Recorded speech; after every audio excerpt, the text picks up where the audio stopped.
बिस्मिल्लाहिर्रहमानिर्रहीम। स्टूडेंट्स अस्सलाम वालेकुम। आज हम डिस्कस करेंगे एपिथेलियल टिश्यूज़ जो कि एनिमल टिश्यूज़ की एक टाइप है, और हम मज़ीद देखेंगे कि एपिथेलियल टिश्यूज़ कितने टाइप्स के हैं और उनके क्या क्या फंक्शंस हैं। तो हम देखते हैं एपिथेलियल टिश्यूज़ को। The cells that covers external surface of the body and lines organs and cavities. Epithelial tissue body के एक्सटर्नल सरफेस को कवर करती है, ऑर्गन्स एंड कैविटीज की इंटरनल लाइनिंग बनाती है। तो ये एपिथेलियल टिश्यूज का काम है एब्जॉर्प्शन करना, प्रोटेक्शन करना, सेंसेशन एंड सेक्रीशंस। ये एपिथेलियल टिश्यूज के फंक्शंस हैं। कौन कौन से? Absorption, protection, sensation, secretions. Absorption में क्या होता है? लिक्विड्स को, चीजों को जज़ब करना। प्रोटेक्शन में क्या होता है? ऑर्गन्स की हिफाजत करना या इंटरनल थिंग्स की हिफाजत करना। सेंसेशन, चीजों को सेंस करना, महसूस करना। और सेक्रीशंस में जो वेस्ट मटेरियल है उसको बाहर निकालना, ये शामिल है। अब हम देखते हैं कि एपिथेलियल टिश्यूज को कितने टाइप्स में तकसीम करते हैं और किस बुनियाद पर हम एपिथेलियल टिश्यूज की टाइप्स बनाते हैं। On the basis of shape of cells. Number 1, cell की शेप की बुनियाद पर कि सेल की शक्ल किस तरह की है, इस बुनियाद पर हमने एपिथेलियल टिश्यूज को मुख्तलिफ टाइप्स में तकसीम किया है। नंबर 2, नंबर ऑफ लेयर्स कि कितनी वो लेयर्स बना रहे हैं। सिंगल लेयर बना रहे हैं, डबल लेयर्स बना रहे हैं, मैनी लेयर्स बना रहे हैं, सीलियम मौजूद है, क्या है? तो उनकी लेयर्स की बुनियाद पर और सेल्स की शक्ल की बुनियाद पर हम एपिथेलियल टिश्यूज को डिफरेंट टाइप्स में तकसीम करते हैं, और हम देखते हैं वो डिफरेंट टाइप्स कौन सी हैं और उनके क्या फंक्शंस हैं, कहां पर वो लोकेटेड हैं। तो सबसे पहले जो देखते हैं वो स्क्वैमस एपिथेलियम है। Squamous means it is a single layer of flat cells. Squamous यानी flat, thin cells like fish scales, यानी फिश के जो स्केल हैं उसकी तरह की होती है, फ्लैट होती है, बारीक होती है, थिन होती है। तो ये स्क्वैमस एपिथेलियम है। लोकेटेड कहां पर ये मौजूद होती है? लंग्स के अंदर, फेफड़ों के अंदर स्क्वैमस एपिथेलियम पाई जाती है। हार्ट की वॉल्स में जो है स्क्वैमस एपिथेलियम हार्ट की वॉल्स बना रही होती है। ब्लड वेसल्स, खून की नालियां जो होती हैं उनको भी ये स्क्वैमस एपिथेलियम बना रही होती है। अब हम देखते हैं what are the functions of squamous epithelium. Allow movement of material, that is the major function of squamous epithelium. चाहे वो लंग्स हैं, हार्ट हैं, ब्लड वेसल्स हैं, उनमें से मटेरियल की मूवमेंट को आसान बनाती है। हम कह सकते हैं कि ऑस्मोसिस और डिफ्यूजन में वेरी इंपॉर्टेंट रोल प्ले करती है।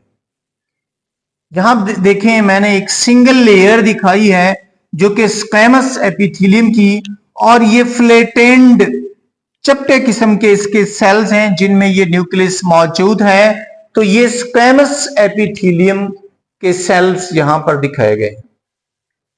अब हम इसकी सेकंड टाइप की बात करेंगे, that is cuboidal epithelium. Cuboidal यानी क्यूब शक्ल के, क्यूब शेप के, नाम से ही जाहिर है। हमने ये बात की थी कि शेप की बुनियाद पर भी हमने इसके टाइप्स बनाई हैं और इनकी लेयर्स की बुनियाद पर भी हमने इनकी टाइप्स बनाई हैं। तो cuboidal epithelium, it is a single layer of cube shaped cells, यानी क्यूब शक्ल के सेल्स होते हैं, और लेयर कौन सी होती है? Single layer. दो चीजों की बुनियाद पर हम टाइप्स बना रहे थे, उनकी शेप की बुनियाद पर और उनकी लेयर्स की बुनियाद पर।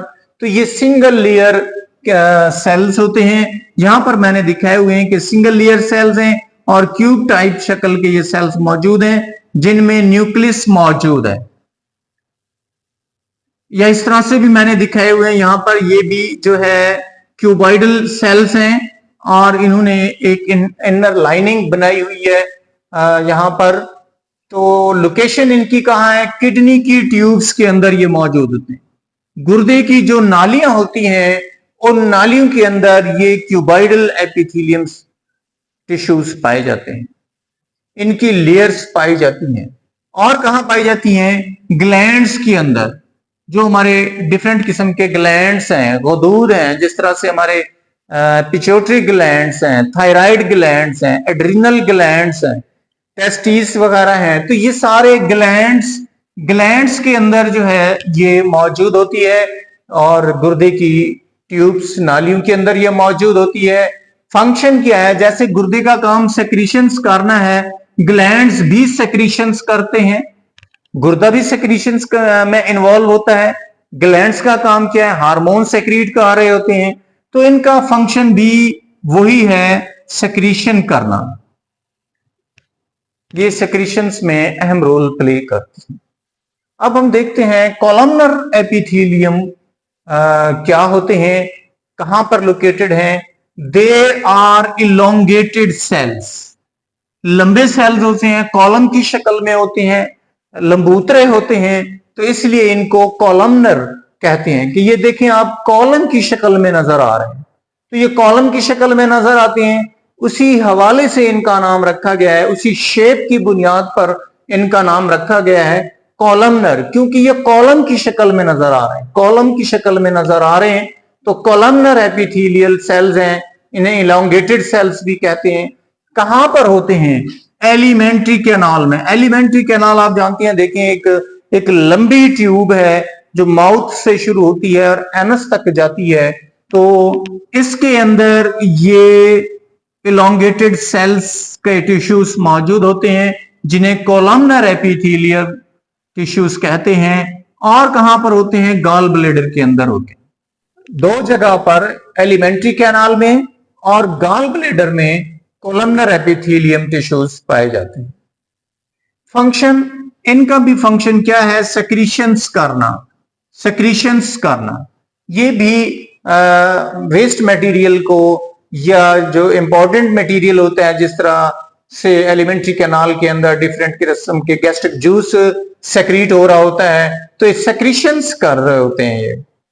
इसके बाद हम 4 टाइप देखते हैं। सिलिएटेड कॉलमनर एपिथेलियम, ये सिलिएटेड भी होते हैं और कॉलमनर भी होते हैं, यानी है ये कॉलम की शक्ल में लंबूतरे इलांगेटेड होते हैं, लेकिन इनके ऊपर सीलिया मौजूद है। यहां पर मैंने लिखा है कि ये कॉलमनर सेल्स के ऊपर सीलिया मौजूद है, तो इनका नाम बन गया ciliated columnar epithelium tissues. They are elongated cells with cilia, इन पर सीलिया मौजूद होते हैं। लोकेशन, कहां होते हैं? ये ट्रैकिया के अंदर होते हैं और ब्रोंकाई के अंदर होते हैं। और इनका काम क्या है? दे प्रोपिल्स, प्रोपिल्स का मतलब धकेलना म्यूकस को, तो ब्रोंकाई के अंदर जो म्यूकस जमा हो जाता है, जो हमारा वेस्ट मटेरियल जमा हो जाता है, ये ट्रैकिया के अंदर जो म्यूकस जमा हो जाता है, तो ये सीलिया की मदद से उन्हें प्रोपिल करती हैं, ऊपर की तरफ धकेलती हैं। जो बलगम हमारी ट्रैकिया के अंदर जमा हो जाती है, ये ब्रोंकाई के अंदर जमा हो जाती है, उसको सीलिया की मदद से ये प्रोपिल कर रहे होते हैं, धकेल रहे होते हैं, बाहर की तरफ निकाल रहे होते हैं, तो इनको हम सिलिएटेड कॉलमनर एपिथेलियल टिश्यूज कहते हैं। हम लास्ट टाइप देखते हैं इसकी, stratified squamous epithelium. It has many layers. Squamous epithelium के बारे में हमने पढ़ा कि स्क्वैमस एपिथेलियम सिंगल लेयर है, सिंगल लेयर है तो उसको स्क्वैमस एपिथेलियम कहा। लेकिन मैनी लेयर्स पर ये फ्लैट सेल्स मौजूद हों तो इनको फिर स्ट्रेटिफाइड स्क्वैमस एपिथेलियम कहेंगे। ये फर्क है स्ट्रेटिफाइड और स्क्वैमस एपिथेलियम में। ये सिंगल लेयर सेल्स होती हैं, ये भी फ्लैट एंड होते हैं, थिन होते हैं, लाइक फिश के स्केल की तरह होते हैं, लेकिन ये मैनी लेयर्स पर मुश्तमिल होते हैं। ये फर्क है, होते ये भी फ्लैट सेल्स। तो यहां पर मैंने दिखाए हैं कि ये फ्लैट सेल्स मैनी लेयर्स पर मौजूद हैं, तो इनको हम स्ट्रेटिफाइड स्क्वैमस एपिथेलियल टिश्यूज कहेंगे। इनकी लोकेशन कहां पर होते हैं? ये लाइनिंग ऑफ द एसोफिगस, जो एसोफिगस है उसकी लाइनिंग बनाते हैं ये, और क्या करते हैं, माउथ की लाइनिंग बनाते हैं, और स्किन को भी ये कवर कर रहे होते हैं। स्किन के ऊपर भी ये मौजूद होते हैं, एसोफिगस की लाइनिंग बना रहे होते हैं, माउथ की, मुंह की लाइनिंग बना रहे होते हैं। तो ये लोकेशन है इनकी।